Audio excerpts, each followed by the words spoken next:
Tampa Bay at Detroit is just the biggest game of the week.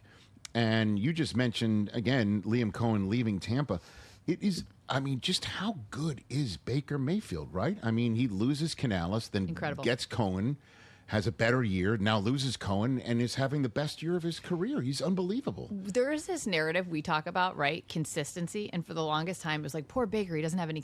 Maybe Baker doesn't need consistency. I mean, maybe the key to Baker is like, bring him in, line him up, and I'll get these guys going. He has turned into a head coach maker. So when I was talking to Josh Grizzard, his latest offensive coordinator, right? And, let's go back. So Dave Canales is there. He gets this shot, and it's like, oh my gosh, he's never been an offensive coordinator even before. How's this going to go? He does so well, he goes to Carolina, and then it's the same story. Oh, Liam Cohen, now here's your shot. This last guy, he was here for a second, gets a head coaching job. Is the same going to happen to you? Like, like that's probably not going to happen. It happens.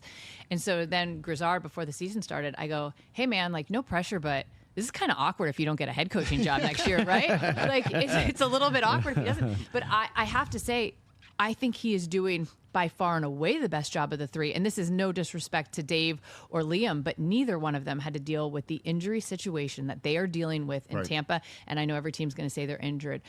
It has been monstrous. I mean, they started the year, the line complete disarray. They're signing practice squad guys from their practice squad, from other practice squad guys to play line. And then you take out, if you look out a week ago, no Mike Evans, no Chris Godwin, now no Emeka Ibuka, who's come out of, well, I don't want to say nowhere, he's their first round pick, but he's sort of taken over. Sure. No Bucky Irving. They started the year without, these are like, let's just go down the list of stars that they have all out, and they find a way every week. I mean, in fairness, every week I'm like, there's no way, how are they going to pull this out? And it's Baker. I mean, that is Baker putting the team on his back, making receivers that you didn't even hear of 2 days prior touchdown makers. Well, I mean, some of these third downs that Baker's picking up with his legs is kind of the personification of what you just said. Like every single week you think, how are they going to get out of this? And it's the same thing about these plays. Week 2 against the Texans, last week, 3rd and 14. How's he going to get out of this? And he does, and he just keeps leading everybody down the field. And interesting how you said, you also just said, Sarah, I got Sara Walsh here, NFL Networks, Sara Walsh on the Rich Eisen Show. Interesting that you just said what you just said, that that he's a coach maker. And that, like, well, honestly, I really like that. But he used to be a coach killer. Like that was his reputation. That he's brash, he's obnoxious, he's immature. Now, as he was even joking about from the podium a couple of weeks ago, now I've got moxie. Now I've got an edge. Dog in me. Now I got a dog in me, and he's now a coach. But he hasn't. He hasn't changed. You keep on mentioning, like, what is the constant? He's the constant. He is the constant. We're just all changing around him, and thankfully for him, the circumstances of his career have changed. I got to tell you, I think his first start in Cleveland years ago, and I remember he came into the production meeting, and this idea that he was cocky and he was this, I mean, he has a swagger about him. I always took my meetings with him. I'm like, I like this. Like, this is the guy I would want. Right. I never took it the way, like, I'm sure there's certain things in Baker's career he'd be like, maybe I shouldn't have done that. But he owns it. He's never shied away from it. Yep. He is, when you talk about people being like phony or fraudulent, he is the most real person. Like, I mean, he is who he is, and he doesn't try to be somebody he's not. And I just remember in Cleveland, and I was at this game, and he wins this game, and he just has this energy. He fires up people around him. That narrative, I can tell you, when he got to Tampa, that this guy was cocky, and they loved him the second he walked in that locker room because the way he takes care of people around him, and I don't even mean just like players. I mean people on staff.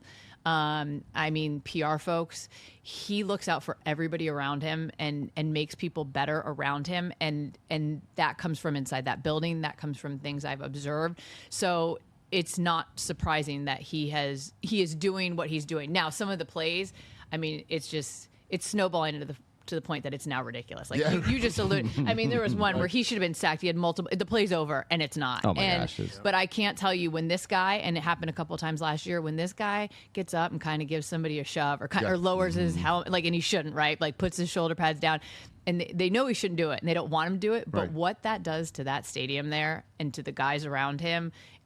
It is a game changer. It is motivationally a game changer, and that's what he does. And you're just seeing, they've always been close, but they're closing out anything that's close. Yeah, and this weekend's, again, Monday night game on ESPN and ABC. Those two games are pretty huge. Houston at Seattle, and the one that I'm referring to. And if the Bucs pull this one off and go to 6-1 with wins against everybody but Philadelphia, you know what I mean? And so they would be able to say, okay, we've beaten Atlanta, we've beaten Seattle, we've beaten San Francisco, and we've beaten Detroit. Those are teams that they're going to maybe have to face off later on in the winter, but at the end of the day, have to face off in terms of a tiebreaker where the game is being played.